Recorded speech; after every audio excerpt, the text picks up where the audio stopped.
بسم الله الرحمن الرحيم مانتي حتى waxaan balyeynaa ummadda Soomaaliyeed meel kasta ay joogaan alxamdulillah maanta waxaan noo soo gashay hadii aan nahay naadiga Kooxda United ina halkaan aan ku maamusno kooxda Luuliya marka waxaan dhamaan meel kasta ay joogaan ummadda Soomaaliyeed waxaan leenahay balyo عليه بروجي حدكتا عطانكي دحبك عبرتي إزري حرية مثلكي كو عنبحو إن شاء الله مرضى عرانو ربي سوحير العربادو سيرا عربتيو وبحبنا Soomaaliyeed Sweden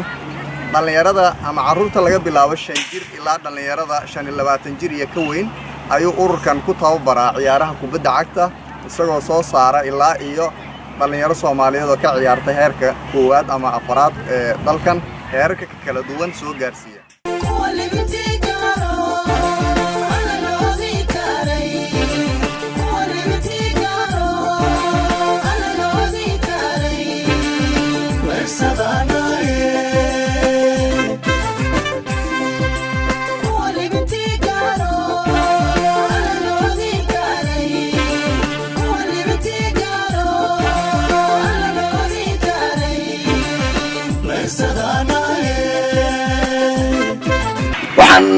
marka hore uu ambaliyaynayaa oo aan uga mahadcelinayaa xafladan qiimaha iyo qaayaha badan guddiga soo qalqaaliyay hay'adda gaar ahaan Som United إن شاء الله مرضى عرانو ربي سوحير العربادو سيرا عربتيو وبحبنا لعرف دونتا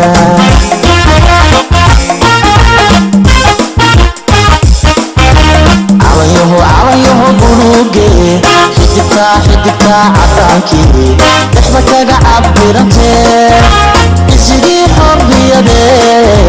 مثلكي كو عنبحو دهدن guuradii xorriyadda Soomaaliyeed oo kooxda Luuliyo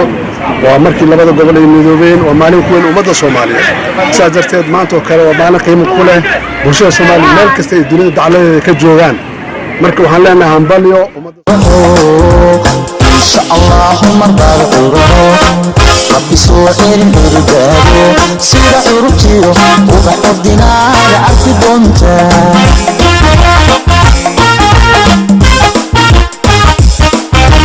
عليه بروجي حدكتا عطانكي دحبك عبرتي waxaan halkan ku kulansanahay kooxda Som United oo ka dhisan waddanka Sweden qaasatan magaalada Stockholm aad waxaan ugu faraxsanahay inaan la wadaago ummadda Soomaaliyeed meel bay joogaan farxadda ciida munaasabadda 60 guurada maalinta aan xornimada qaadanay ee kooxda Luuliyo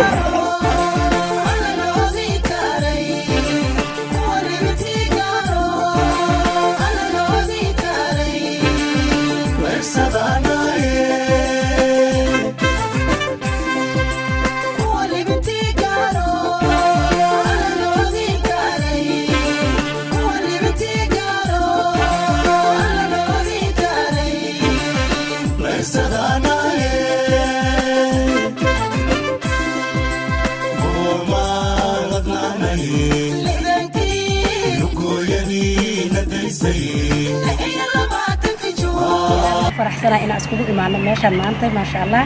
المهنة ترى نجاشي والدك أنا قدن أنا رجينا إنه نقول ما تسقط مثلك عم بحو إن شاء الله مرضى العروق ربي سوحير العرقادو سير عربتيو وبحر دينار عرف دونتا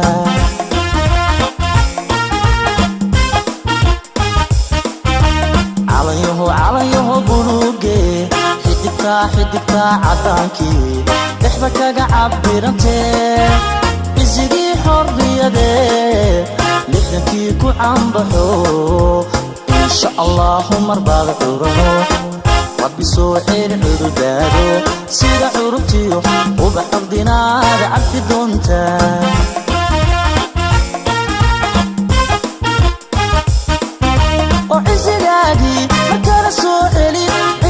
waxaan horta ugu horreyn jecelahay in halkan ka salaamo macallimiintii mataqaanaa hawsha quruxda badan ee maanta aan horteena ka aragna soo qabtay waqtiga juhdiga badan geliyey ugu horreeya macallin maxamed iyo axmed iyo yasir iyo macallin yaxyaba intaba runtii waxaan dhihi karaa farxaddan hadda horteena taala anoo ku hadlay magaca waalidiinta isla markaana ka tirsan guddiga waalidiinta ee hawshan maanta qaybka